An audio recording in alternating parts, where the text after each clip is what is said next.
সত্য সংবাদের অনুসন্ধান লিখেছেন মোহাম্মদ মহিউদ্দিন। কচুয়া টিভির সাংবাদিক সন্ধানী প্যাঁচামশাই সবসময় সত্য সংবাদের অনুসন্ধানে ব্যস্ত থাকতেন। আজ খবর এসেছে বনের গভীরে নাকি এক রহস্যময় গাছ কথা বলে। সন্ধানী তার ব্যাগ কাঁধে তুলে নিলেন। কথা বলা গাছ, এ তো হেডলাইন। তিনি ক্যামেরা হাতে বনের পথে চললেন।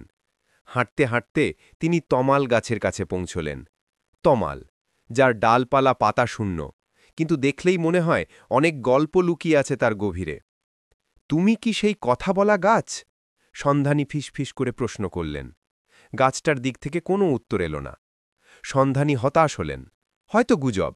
ঠিক তখনই গাছের ডালপালার মধ্যে থেকে একটি গম্ভীর শুকনো আওয়াজ ভেসে এলো। হ্যাঁ, আমিই তমাল, কিন্তু আমি তো শুধু সত্য বলি। সন্ধানী জিজ্ঞেস করলেন, আপনি কি এমন সত্য জানেন যা মানুষকে চমকে দেবে? কোনো লুকানো ধন, কোনো রাজার কাহিনী? তমাল মৃদু হাসলেন। তিনি বললেন, গুপ্তধন নয়, শুধু জল। তুমি কি জানো আমার শিকড়ের নিচে নদী শুকিয়ে যাচ্ছে? সন্ধানী অবাক হলেন। নদী? সবাই তো আপনার কথা বলা নিয়ে ব্যস্ত, কেউ তো আপনার সত্য নিয়ে ভাবেনি। এটা তো অনেক বড় খবর। সন্ধানী দ্রুত কচুয়া টিভির অফিসে ফিরে গেলেন। হেডলাইন তৈরি হল, তঁয়াল গাছের আসল সত্য, শুকিয়ে যাচ্ছে বনের জীবন নদী। এর ফলে বনবাসীরা নদী মাছাতে একসাথে কাজ শুরু করল।